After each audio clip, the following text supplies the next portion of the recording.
I've always been moved by stories of animal bonds, but Kesi's story, it's different.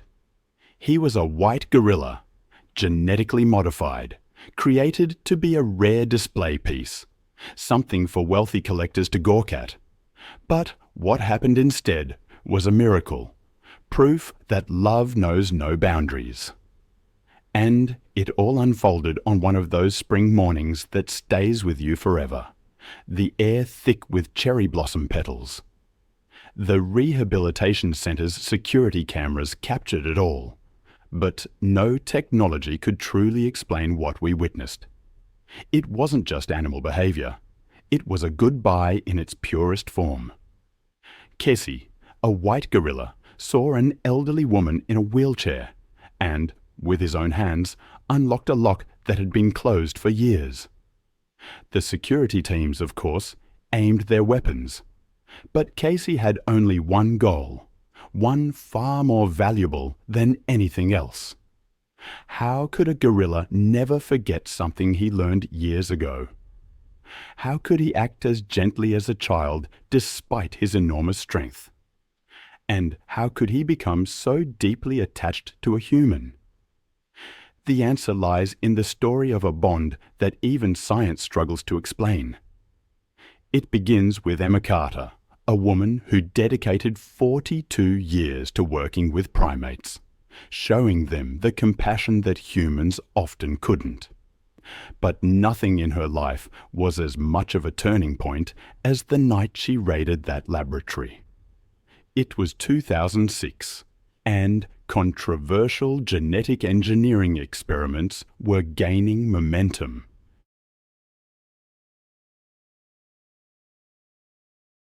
Emma was a researcher for a private animal rights organization, keeping watch on a laboratory she had suspected for months. That night, she finally managed to get inside, and what she saw shook her to her core. In a small cage in the middle of the cold, sterile room lay a gorilla infant with fur as white as snow. All the other gorillas in the surrounding cages were dark-colored, natural-looking. But this infant was different, as if defying the laws of nature, covered in perfect whiteness. When she looked at the files, she learned the truth. This was one of the first genetically modified gorilla infants. Not an albino, but the result of deliberate intervention. Scientists had tampered with its genetics to display it as a rare species, perhaps even to sell it to wealthy collectors. Right now, that tiny being was living without a mother, without love, only as an experimental object. Emma felt something break inside her heart, and at that moment, she made a decision. She couldn't leave this infant there. That night, risking her career, her freedom, perhaps even her life, she took Kesi out of there. She named him Kesi, meaning hope in an ancient language, because he was hope for Emma. He was proof that humanity could still do good, that love was stronger than science. The first days weren't easy. Kesi had been traumatized. He cried through the nights, trembled in Emma's arms. But Emma didn't give up.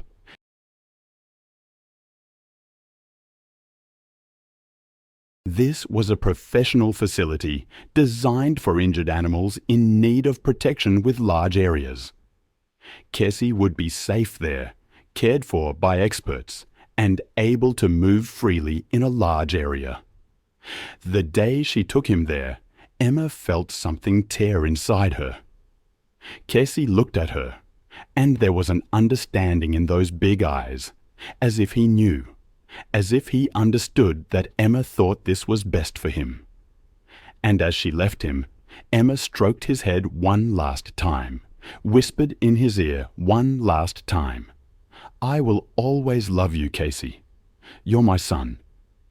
And Kesi touched Emma's face one last time.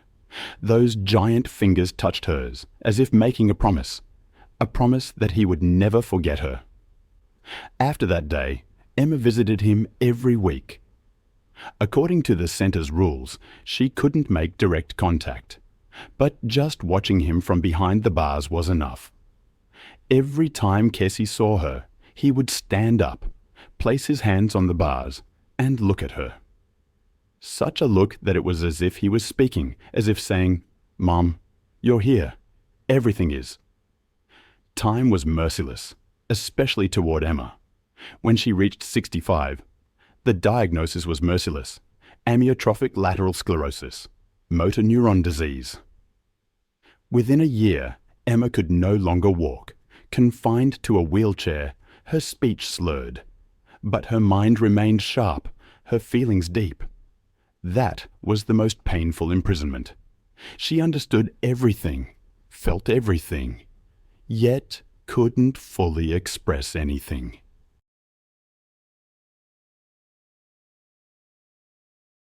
Visiting Kesi was no longer possible.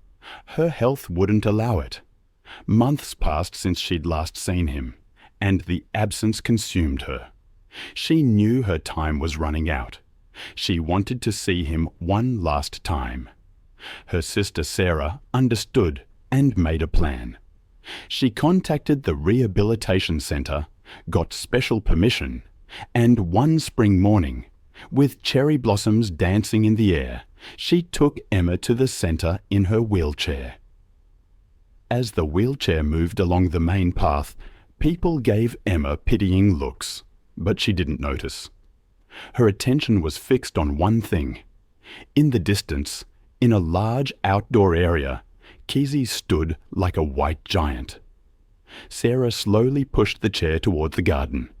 The spring sun warmed Emma's face.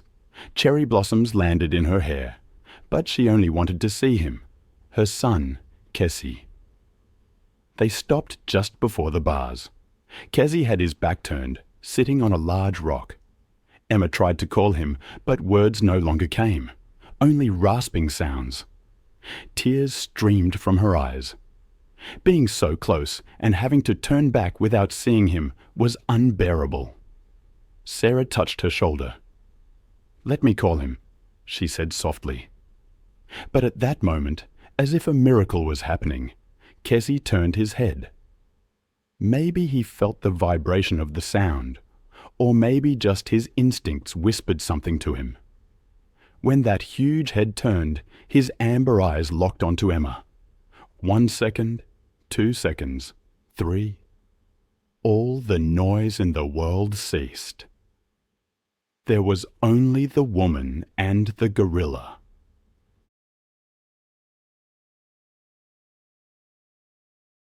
Mother and son, two souls reunited after years. Kesi slowly stood. His massive body, over 200 kilograms, gained a strange grace. With purpose in every step, he walked toward the bars, toward Emma. He had seen her. He remembered her. Reaching the bars, he stopped, gripping the metal, his head bowed, his eyes still on Emma. Then he made a sound, deep, human-like, as if in pain. It was one of those characteristic sounds gorillas make when they are sad. Sarah brought the chair closer. Now only a meter separated Kesi and Emma. The bars were the only obstacle. Emma tried to reach out with her trembling hand, but she didn't have the strength. When Kesi understood, he extended his own giant hand through the bars. His fingers touched hers. The touch was like electricity. 10 years. She hadn't been able to fully touch him for 10 years. And now those giant fingers were intertwined with hers. Warm, soft, familiar. Kesi's fingers began to tremble. Was he crying? Could gorillas cry? I don't know for Siko, but Emma knew they were both feeling the same pain. A word fell from her mouth. Kai. That huge head bowed further, leaning against the bars as if trying to hug Emma. And then something strange happened. Kesi pulled his hand back, turned his head slightly, examined the lock on the edge of the bars, and then he took action. The simple lock mechanism Emma had taught him as a game years ago. 3 buttons, when turned in a specific sequence, would open it.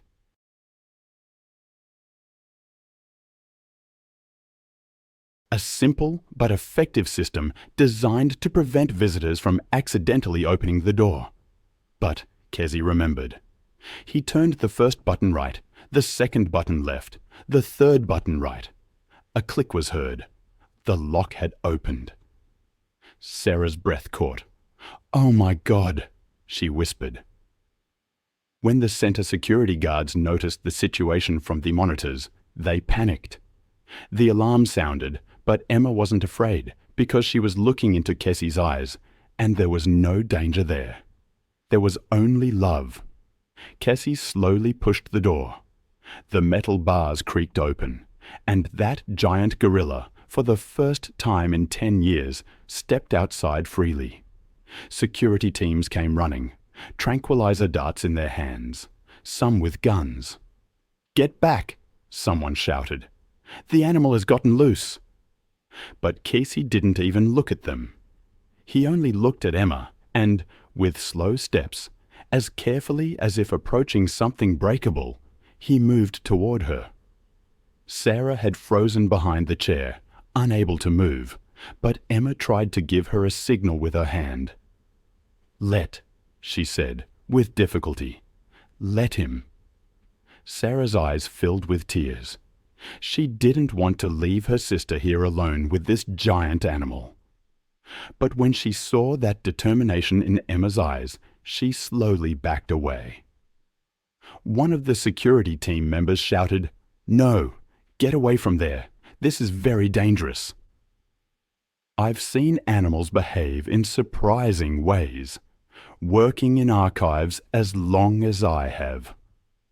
But this was something else entirely.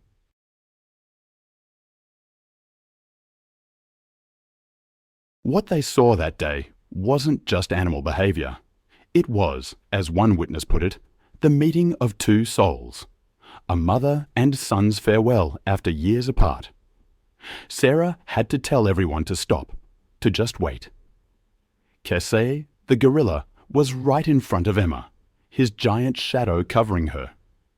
Sunlight broke on his white fur, creating a halo. Slowly, he crouched down, kneeling until their faces were almost level.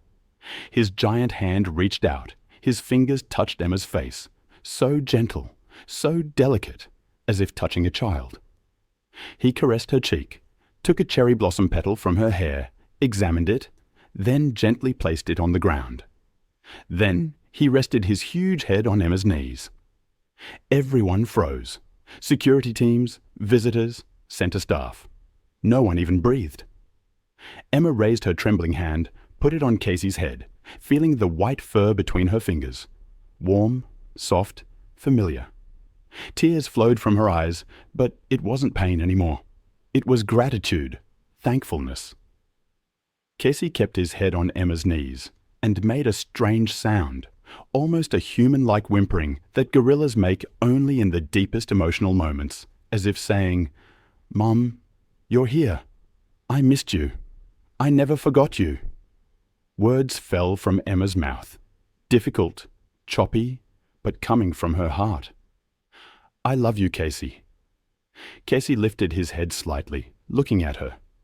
There were no tears in those amber eyes, but there was understanding, acceptance, as if he knew she wouldn't be with him much longer.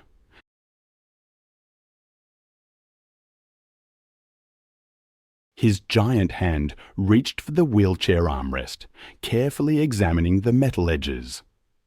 Then he placed his hand on Emma's. Their hands joined under the sun, cherry blossoms falling around them. In that moment, Emma realized Kesi was being careful not to hit the edge of the wheelchair. Every movement was calculated, controlled, because he knew Emma was fragile and he wanted to protect her. Minutes passed. No one interfered. The security teams lowered their weapons because they saw it wasn't a threat. It was love. The center's director, Dr. Alan Thompson, stepped forward. He had worked with animals for so many years, but never witnessed such a bond.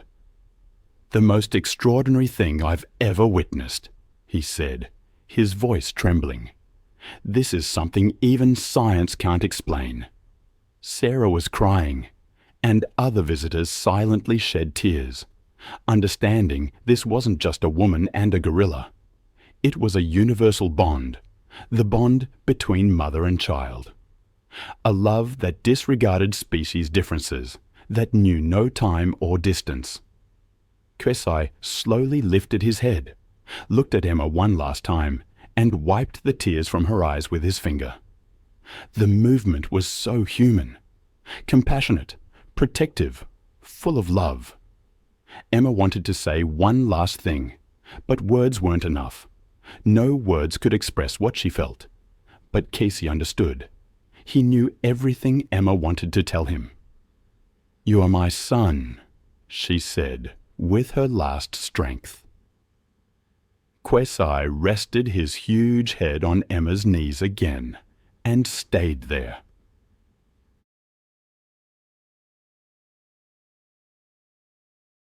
They both knew it wasn't a goodbye.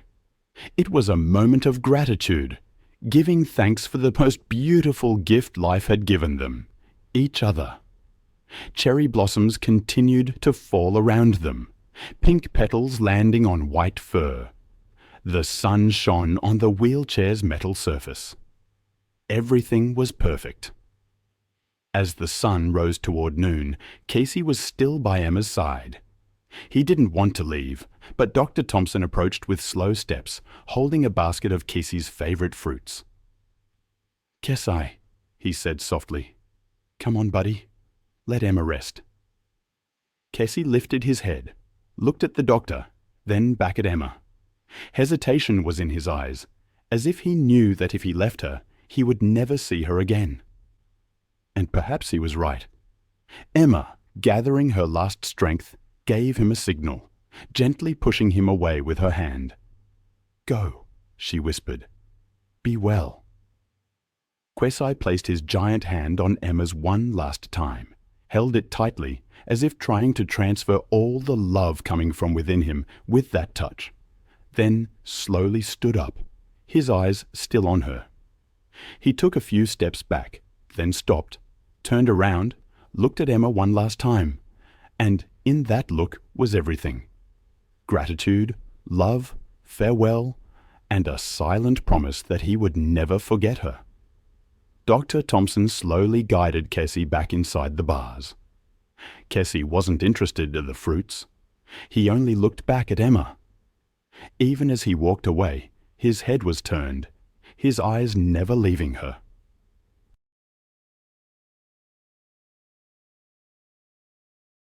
When the door closed, Kesi stood there, leaned against the bars, and stayed like that for a long time, motionless, silent, just watching Emma. Sarah moved behind the wheelchair. "Should we go?" she asked, her voice still trembling. Emma nodded slightly. Yes, it was time to go. I still think about Emma and Kesi. I remember reading about the sound Kesi made as Emma's chair turned, a high, long, pain-filled call. They said it was the kind of sound gorillas make only in very special situations, a mother's call or a son's call. Even now, years later, the image of that moment stays with me.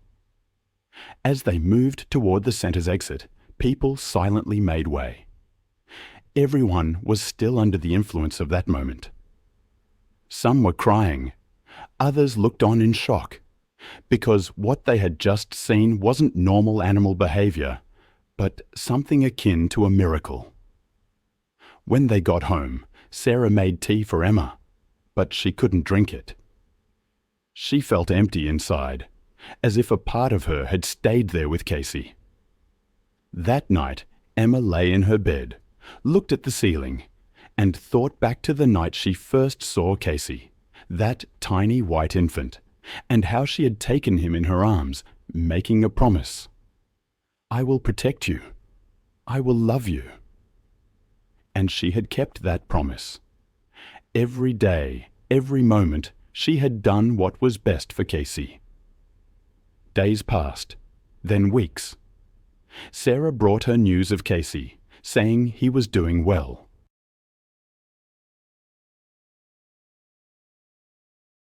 But there was something Sarah didn't say.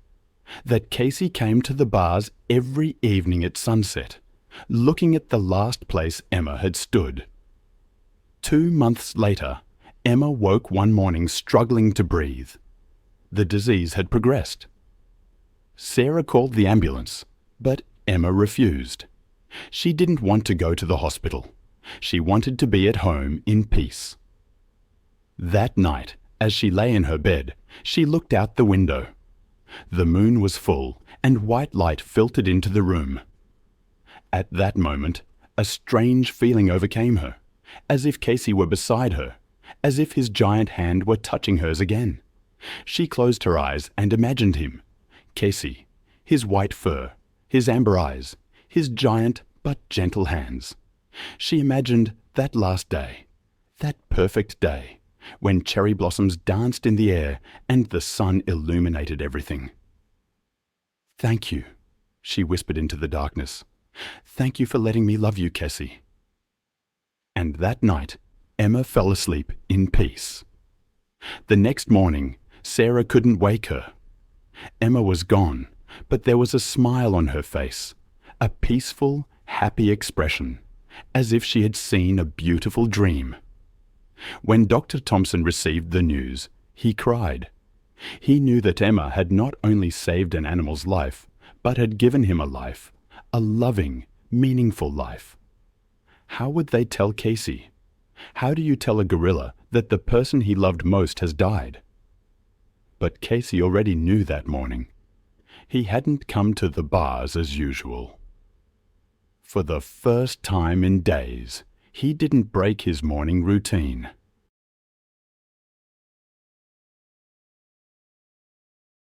He just sat in the farthest corner of his area, head bowed, motionless, as if mourning. Dr. Thompson made a decision. He asked Sarah for Emma's favorite shawl, and one morning, in the early hours, he left that shawl in Kesi's area. When Kesi saw the shawl, he froze. He approached, smelled it, and at that moment his giant body trembled. His hands grasped the shawl, brought it to his face, and smelled it for a long, long time. It was Emma's scent, lavender and daisy. Kesi had never forgotten that scent. He gently pressed the shawl to his chest, bowed his head. From that day on, Kesi slept with that shawl every night. In the morning, he would take it with him, protecting it as if it were a treasure. This was Kesi's way of maintaining his connection with Emma. Months passed. Kesi slowly returned to normal. He ate, he played, he lived. But every evening at sunset, he would take that shawl with him and come to the bars. He would sit there, wait, and perhaps in a way, Emma was always there. In every cherry blossom petal, in every ray of sunlight, Emma was in Kesi's heart, just as Kesi was in Emma's heart. A year later, the Rehabilitation Center erected a special monument in Emma's memory, made of white marble. It was a small but meaningful monument, a figure of a woman and a gorilla hand in hand. Underneath was an Indian, Emma Carter, 1964 to 2026.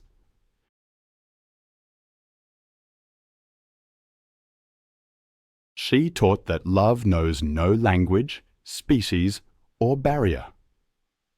On the day of the monument's unveiling, Sarah was there, and Kesi was there too, watching silently from behind the bars. When the ceremony ended, Sarah went to Kesi's side and looked at him. Those amber eyes gave Sarah a sad but grateful look. "You loved my sister very much, didn't you?" Sarah said, with tears in her eyes. Kesi bowed his head slightly, as if confirming. She loved you very much too, Sarah said. Know that. And Kesi at that moment made a strange sound. Soft, sweet, sad. One of those rare sounds with which gorillas express their deepest feelings. Years passed. Kesi lived a long and happy life. Grey strands appeared among his white fur, but that sparkle in his eyes never disappeared, and he carried Emma's shawl with him until he died. One autumn morning, Kesi peacefully passed away. Veterinarians said his heart had stopped, but caretakers said something else. He finally went to be with Emma. They buried Kesi right next to Emma's monument and wrote on it, Kesi, 2006 to 2023. He knew what love was, and he never forgot it. That night, the full moon illuminated both graves. Emma and Kesi, mother and son, two souls finally together again. And you could see cherry blossom petals dancing in the wind, even though it wasn't the season, as if Emma and Kesi were somehow still showing their love. I find myself thinking about those two souls who found solace together.